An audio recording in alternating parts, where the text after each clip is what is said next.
Restorative Justice, I think the reason that SASO was excited to take on this project is to look at other opportunities in our community to address the needs of survivors and think about accountability processes and what that means. And recognizing that, you know, when we talk about 80% of survivors choose not to report to law enforcement, that's a huge population of the people that we serve that are not going through our justice system for some very, very good reasons. And how do we better show up for them? How do we take care of those folks? And what can we really do to help them in their healing journey? And so I think it was really intriguing to have this opportunity to do some additional learning. And I think I want to hold space or acknowledge that this entire process has been really complicated and tough. And maybe that says something about the nature of this work in general. Our group came together and we talked about wanting to have individuals of color leading our group, and we had a couple folks that stepped up and said that they were going to do that. And we talked about wanting to meet on indigenous land or native land in our community, and how important that was in the structure of this working group that we created in the Southwest. And then there were some additional challenges that happened, like I think part of coming out of COVID and where we are in the world right now. Pretty immediately we had folks that were struggling with illness and some family emergencies and other issues that came up at work.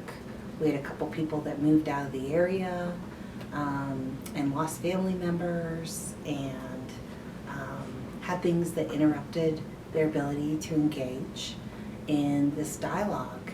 And I feel like it's really important to acknowledge that, and that this was a lot more complicated of a process than we ever anticipated it was going to be.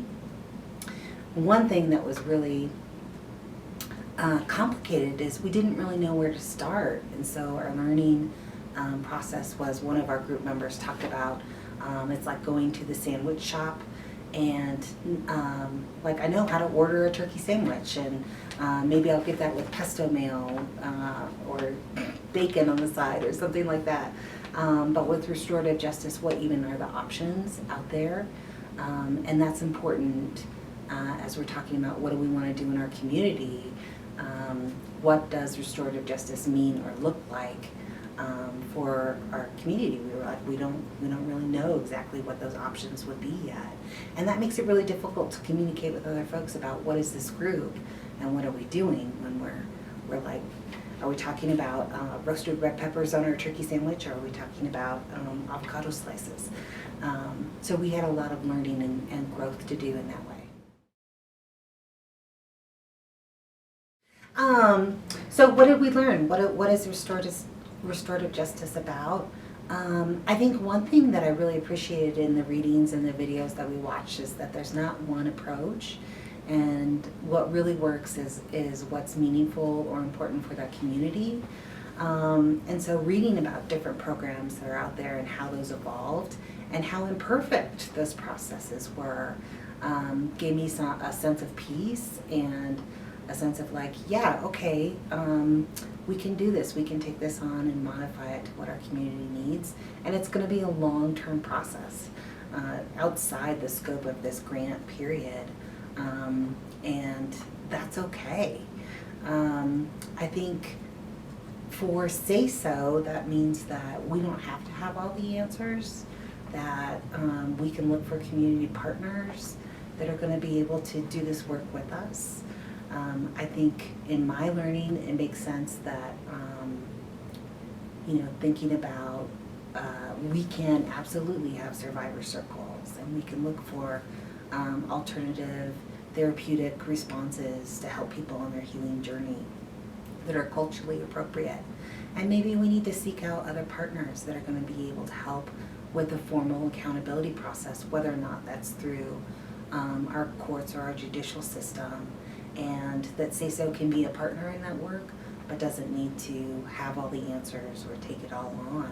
I think that was really helpful in looking at how different agencies had set this up or made this happen.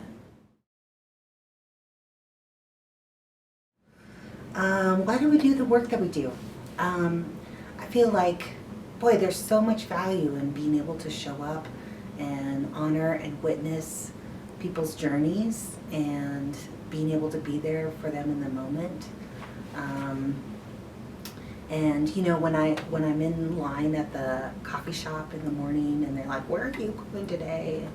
And I say, oh, I'm going to work at Say So, and explain a little bit about what that means, and people's faces fall a little bit because it's hard to talk about sexual violence, especially when you haven't had your cup of coffee yet. And I think what's meaningful or rewarding in the work that we do is being able to be there and bear witness and help people along the way and celebrate their little successes, which for them are huge successes and for us are huge successes, but are just part of that journey. So that's why I do the work that I do and why I'm here.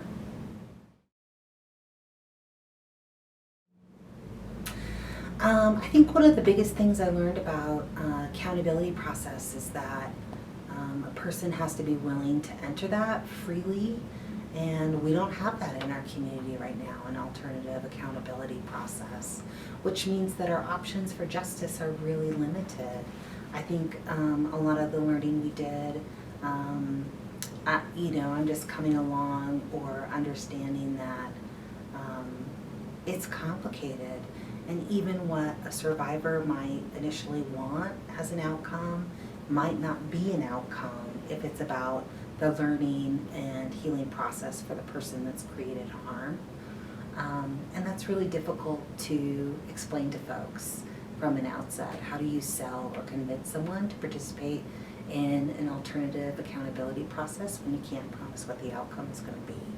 But it's about learning, and it's about growth, and it's about healing from past harm. Restorative justice is a compass. It's not a map, it's a blueprint that guides us towards transformative practices that bring healing towards our communities and lead us towards harm reduction. How that looks really depends, and it's not necessarily asking for forgiveness, but it's really bringing both parties into a space where they can feel heard and both sides may be brought together, and however that looks like for whatever comfortability for both parties. And it is open-ended, and I think transformative is the word that comes to mind because it is an evolving process, and so we don't necessarily know what that transformation looks like. It's not, you know, marked by something, but is definitely a bridge that is a connection to a greater conversation. Whew. I think one of the big projects or parts of this project has been looking and defining at where we've seen harm done, where we're still hurting, where there's healing that is very much in the works and a part of our generational story in the Southwest and the Four Corners. And there's been a lot of hurt and harm, and so restorative justice is growing. You know, there's a lot of movement towards Jedi principles of justice, equity, diversity and inclusion, and that's a great place to start, but it's not the end all. There's still all of these things that restorative justice is kind of the road that these principles can continue to be a part of the conversations in our community, because we're really still operating in models that are pretty oppressive, systems that are punitive, systems that are comfortable because we are in a smaller rural community, and they're comfortable for some individuals and they're extremely uncomfortable for others. And so we're trying to figure out, I think, first by naming our harms, how we can heal. What work do we do?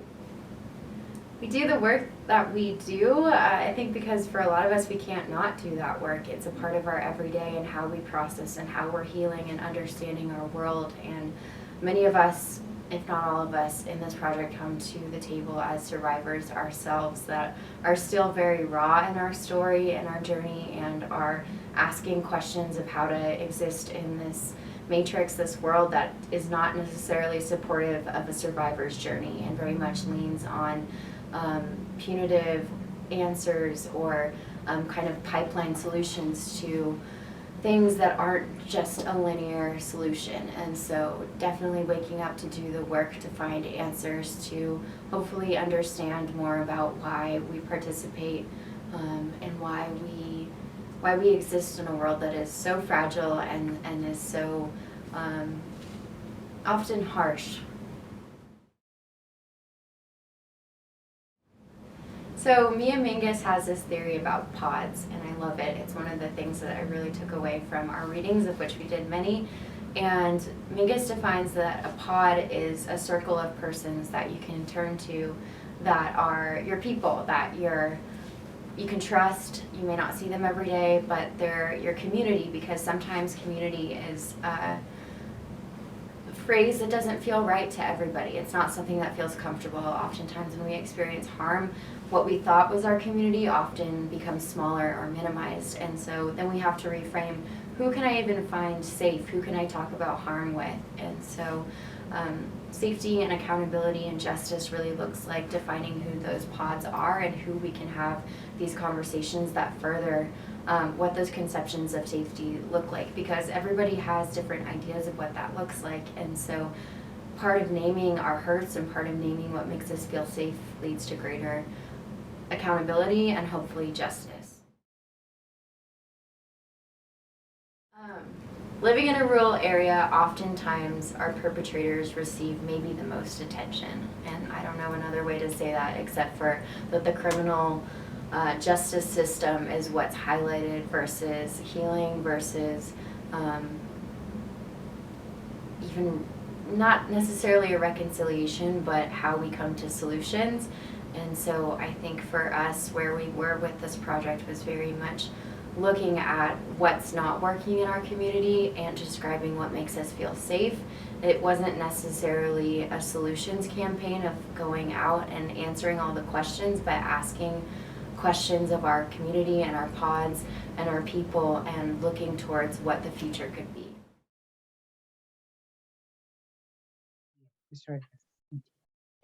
Restorative justice to me is bringing changes in the community, and just to me, I feel like there's a lot of bias when it comes to dealing with a certain community that we are in right now, like say the legal system. And technically, I think restorative justice brings a different perspective, a different community, a different outlook, and a different light to what we are dealing with in our communities, because technically we have a lot of crimes and a lot of things that could be looked at in a different manner, in a different way.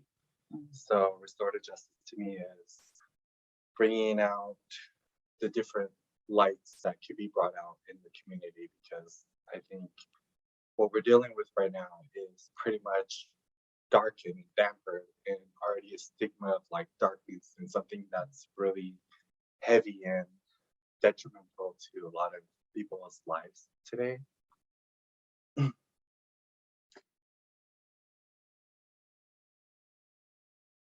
What I learned from this group is just to really look at a case and look at a person, because I myself, I think I really was the individual that wanted to see restorative justice on my side.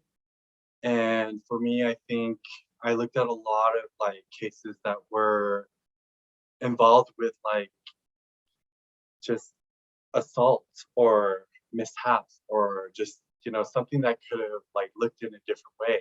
And I think that wasn't the limit for what I noticed. I noticed there was quite a bit of people who are just trying to cope with today's lives, because technically coping is all we have today. And when we decide that, what do we got today when we're bombarded with all the obstacles and all the things that are like physically happening and changing around us. We got a pandemic. We have like just mental strife and a lot of like depression and illnesses and a lot of like just things happening around us that like just trying to cope with all of these things. I think what I learned is just that like we're all going through something. We're all trying to see that we're part of a community, or we're trying to like acknowledge to the community that we're part of this community. And sometimes those barriers or those things that like jump out at us, they separate us. And I think for me, I really try to focus on a lot of like inner spirits and a lot of inner self, because I think technically I know that a lot of people that I've talked to, they had a lot of things to say that, well, if this didn't happen in my life, you know, or if, say for instance, if my kids were hungry, you know, then I wouldn't have like started trying to steal groceries or like try to make money other ways. And that's really hard to like cope with. And I think just really looking at a lot of people in a different light when it comes down to it, it's just that different light that you can view somebody and say that, well, we're all humans. When we can look at what really just drove somebody to those survival things, that's what I think is what I learned from restorative justice, is that like we really do need to look at people for who they are and just what drove them.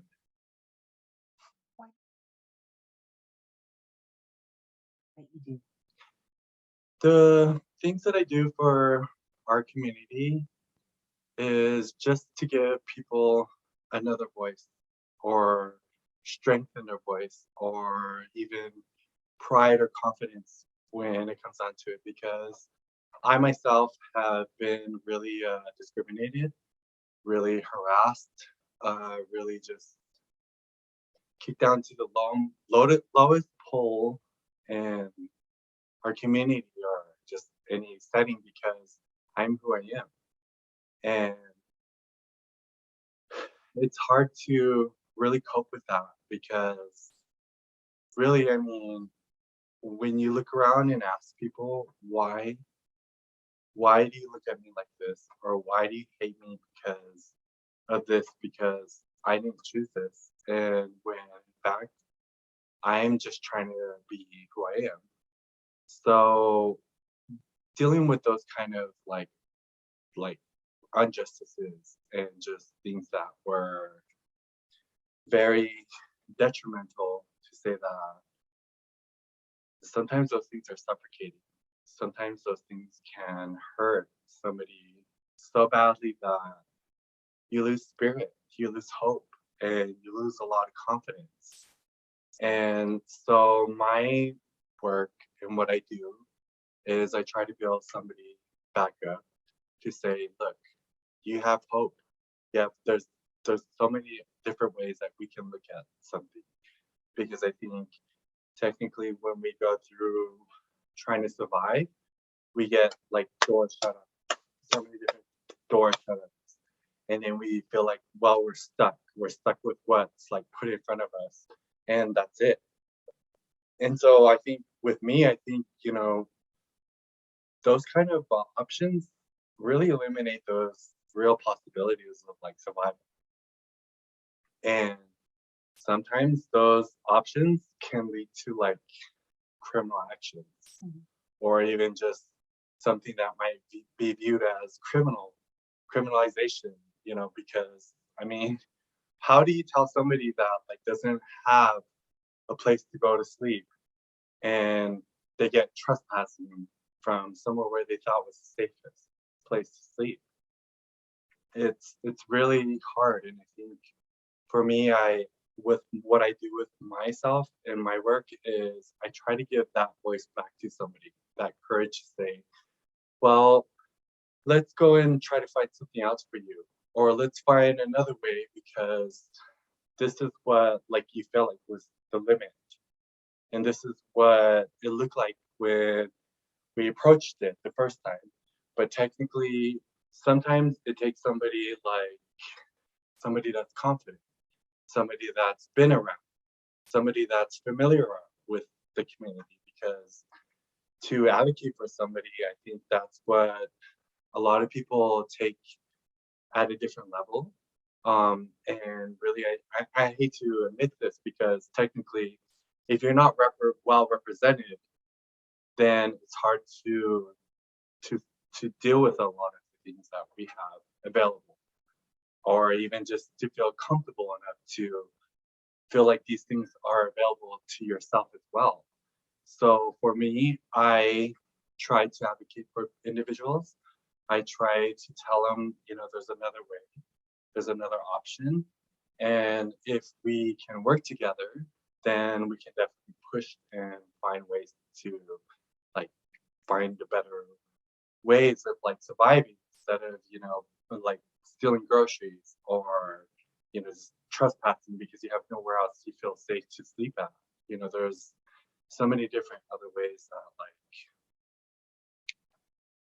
that just come down to it. I mean, honestly, I think it's a scare when you don't have that representation, or even if you can't find comfort with another person who you're addressing or trying to seek help with.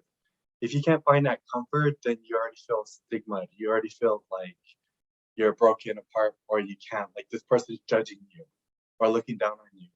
And so even if this person's willing to help you, you won't like be able to feel that way, because you feel like it's on a different level or a different degree.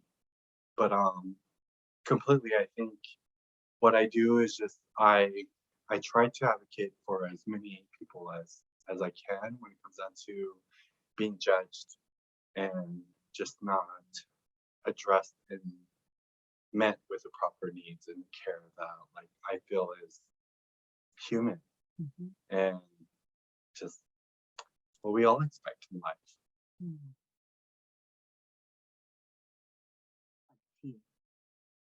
Justice for me, honestly, if I were to go back to myself, it represents a lot of different things. But when I look at the community, I see justice as just needs met, or just answers met.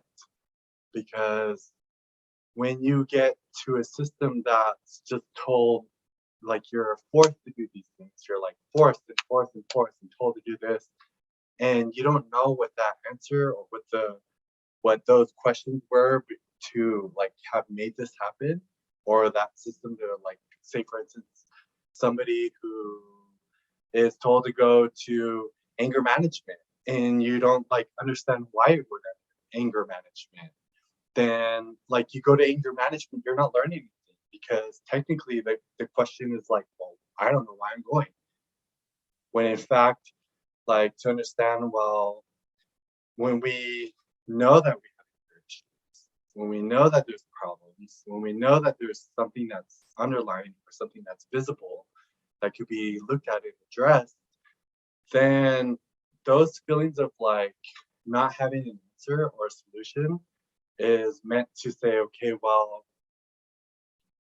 we can figure this out. And it also helps that somebody else is in the community to represent this answer, or even be there with you to guide you through that like process. Because a lot of times we feel like we fall into these injustices because we don't know why. A lot of times we don't even know why, like we have these drinking problems. We don't even know why there's like all these things that are happening around us. And technically, I think if we knew and there was somebody to represent it, to say, look, this is what's going on, to acknowledge our feelings, to address some of the things that were happening before, and to just guide somebody, be there with them, to be them, like, see them comfortably through it, then you're able to address what's really there. Sometimes that's really hard to deal with. And I think that for me, I think justice is just to work through a process of healing recovery and just feeling safe and even heard for one.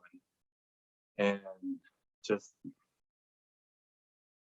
loved, because if we don't feel loved, then how can we even feel like the courage or the like resource that's brought to us is even worthy of